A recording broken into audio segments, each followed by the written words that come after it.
Essa moça aqui foi no podcast do Pagode da Ofensa e ela falou sobre o segredo das corretoras.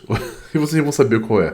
E esse psicanalista aqui fez um react sobre isso, falando sobre algumas questões que eu discordo. E eu vou fazer, olha só, o react do react. Exatamente isso. Mais uma vez eu fui inovando aqui no conteúdo. React do react. Então, eu discordei de alguns pontos que ele nos trouxe, mas a gente vai ouvir tudo que ele, o corte, a gente vai ouvir o que ele tem a dizer e depois a gente vai vir com algumas argumentações importantes sobre essa questão toda. Então fica aí que a gente já vai voltar aqui.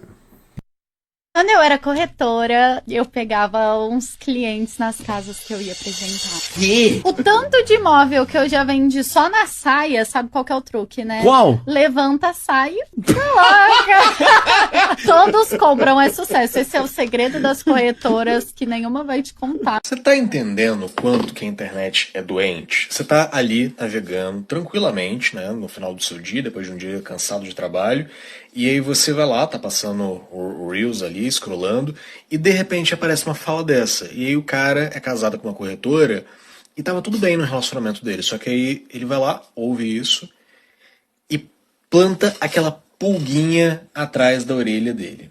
Aí ele vai lá e resolve dar uma lida nos comentários. E aí vai lá um monte de gente falando assim, é verdade, isso acontece mesmo, não sei o que e tal. Pronto. É o suficiente para poder, talvez, destruir uma relação que estava boa. Ele era casado, tinha uma família, tinha uma vida, e agora começa a desconfiar, falando assim, será que minha namorada, será que minha mulher, será que minha esposa faz isso?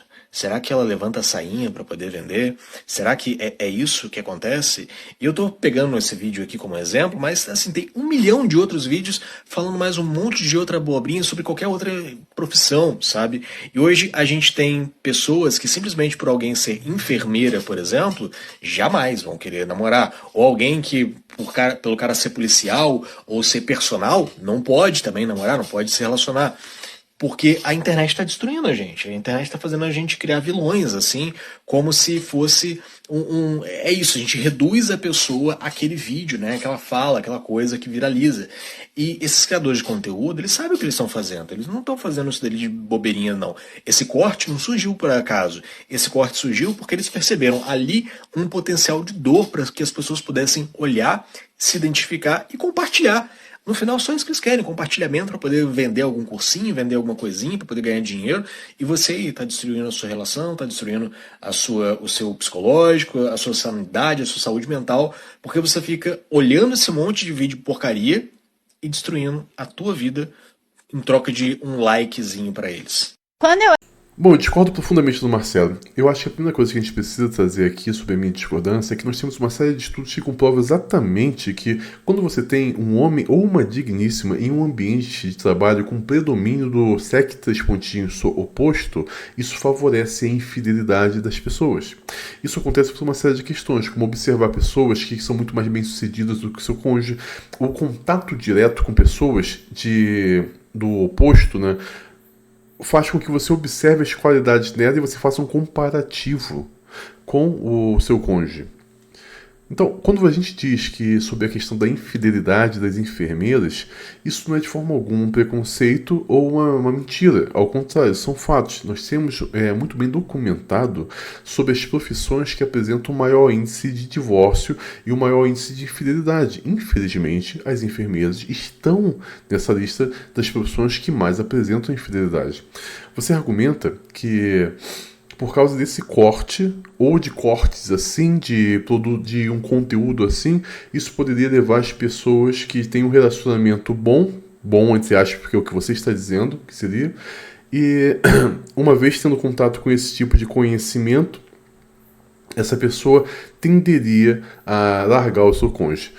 E a solução para isso, Marcelo, é qual? É você impedir a pessoa de ter acesso a um determinado conhecimento porque ela pode, segundo a sua visão, fazer um mau uso dele? Isso nada mais é do que a censura. Isso é roubar da pessoa o poder de agência.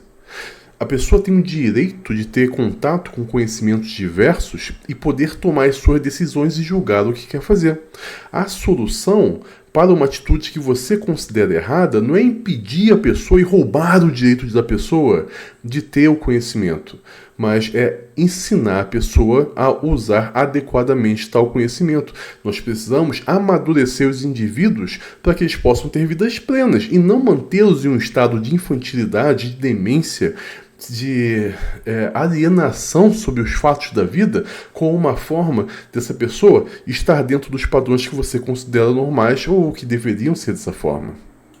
Uma outra questão, Marcelo, que eu discordo plenamente de você, é que eu acredito que você está errando porque eu acredito que você está interpretando. Eu digo acredito porque eu não tenho acesso à sua mente para saber de fato como você está pensando sobre isso. O que nós temos são pistas das quais nós vamos recolhendo e nos levam a uma determinada conclusão mediante aquilo que você já está apresentando. Então eu acredito que você está interpretando esse comportamento como se fosse comum entre homens e digníssimas. Esse comportamento de ser totalmente influenciado por qualquer coisa que tem contato. Nós sabemos que as digníssimas, Marcelo, elas são totalmente esponjas. Nós temos uma série de pesquisas que mostram que qualquer tipo de contato com informações, sejam verdadeiras ou não, que as digníssimas têm, isso influencia o comportamento e o pensamento delas. Entretanto, homens não funcionam dessa forma. Homens possuem um poder de agência muito maior para avaliar corretamente aquilo que chega até eles, para que eles possam, ou existe essa tendência, né? Ou para que eles possam tomar suas decisões. Por exemplo, eu vou te mostrar aqui como as digníssimas são tão influenciadas, trazendo um fato anedótico aqui, mas que é um representante muito bom sobre como as digníssimas pensam e agem. Olha essa matéria que saiu na Vice. Digníssima pede divórcio após ChatGPT ler caso do marido em xícara de café. Existe uma técnica, que eu particularmente não acredito, de adivinhação, né, de previsão das coisas, que consiste em ler a borra do café. Borra, né? Quando você bebe o café e você não faz um café coado, fica a borra no fundo da xícara. Você tem pessoas que leem essas posições que a borra ficou, você percebem as marcas da espuma do café, o movimento do copo, e elas leem fazem previsões sobre quem a pessoa é, sobre o futuro dela, essas coisas todas. A digníssima, brincando com o marido, né, começou a falar: meu amor, deixa eu tirar bebe esse cafezinho aqui, eu quero tirar uma foto. Vamos brincar?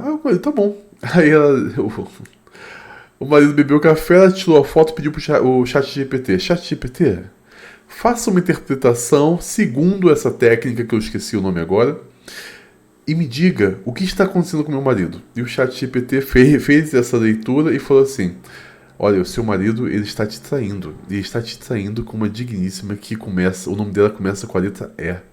Isso foi suficiente para essa digníssima expulsar o marido de casa, falar para os filhos deles em comum, que o pai não prestava, entrou com um pedido de divórcio, está fazendo alienação parental e falando para todo mundo do convívio que o marido é um homem infiel e que não pode ser confiado em ninguém. E o marido está todo lá falando: eu não fiz nada, eu não fiz isso. Por que você está me tratando dessa forma? Não, o ChatGPT deu. Isso aqui é técnica. E o marido falou que essa moça, essa ex-esposa dele, coitado, já estava apresentando um comportamento de influência pela inteligência artificial, como se de fato fosse o orientador dela. Então, as digníssimas, elas são tão influenciadas por qualquer coisa, são tão influenciáveis, que até essa loucura aqui está acontecendo. Homens não são dessa forma. Segundo a sua visão, o que nós deveríamos fazer? Impedir o uso do ChatGPT ou impedir as pessoas de terem acesso ao conhecimento que for? Não. Entenda o seguinte, Marcelo. Não se julga uma visão pela má aplicação dessa visão. Você julga o que está sendo feito de errado pelos indivíduos que estão aplicando esse conhecimento de forma errada. Isso não quer dizer que o conhecimento em si seja bom ou seja ruim. O fato deve ser julgado por ele mesmo. A sua argumentação é muito problemática porque, a meu ver, é justamente uma argumentação que as digníssimas assumem nas suas vidas. Eu vou te explicar o porquê. Naturalmente, nós temos estudos que demonstram que as digníssimas têm um senso de ofensa muito mais sensível do que os homens. Os homens se ofendem com pouquíssimas coisas. Precisa de muita coisa para realmente ofender o homem. As digníssimas não. As menores coisas do cotidiano que são extremamente comuns, ofendem as digníssimas. E por elas serem dessa forma, elas adaptaram o comportamento para serem contra a liberdade de expressão e a favor de censura. Mais uma vez, nós temos estudos que comprovam isso. Tá? Aonde você tem digníssima, principalmente a academia é a universidade que eu falo, você tem um ambiente propício à censura e ser contra a liberdade de expressão. São fatos. Então o que você está propondo aqui é que se impeça as pessoas de falar. As pessoas têm o direito, Marcela, de poder decidir aquilo que elas querem da própria vida. As pessoas têm o direito de escolher. Nós temos que dar o direito da pessoa de fazer escolhas justas.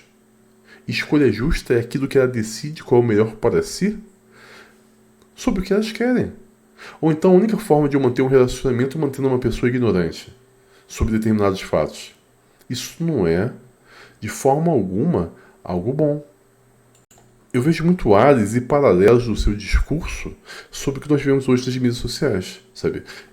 Eu trato sobre comportamento errado das digníssimas aqui nos meus vídeos. Apesar de que os meus vídeos não se resumem apenas a isso, nós temos muito conteúdo que vai muito além disso. O foco do meu conteúdo é masculinidade.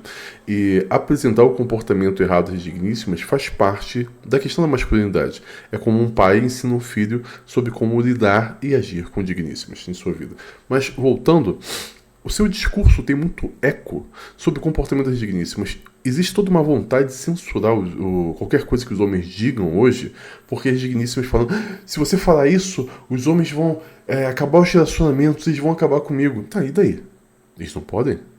Se o homem não se sente confortável com uma determinada questão, e esse homem é saudável psicamente, ele não tem o direito de escolher os rumos da sua vida, o homem tem o direito de acabar. Qual o problema? Da mesma forma que as digníssimas têm o direito de acabar os relacionamentos em que elas não estão se sentindo bem por uma gama infinita de fatores.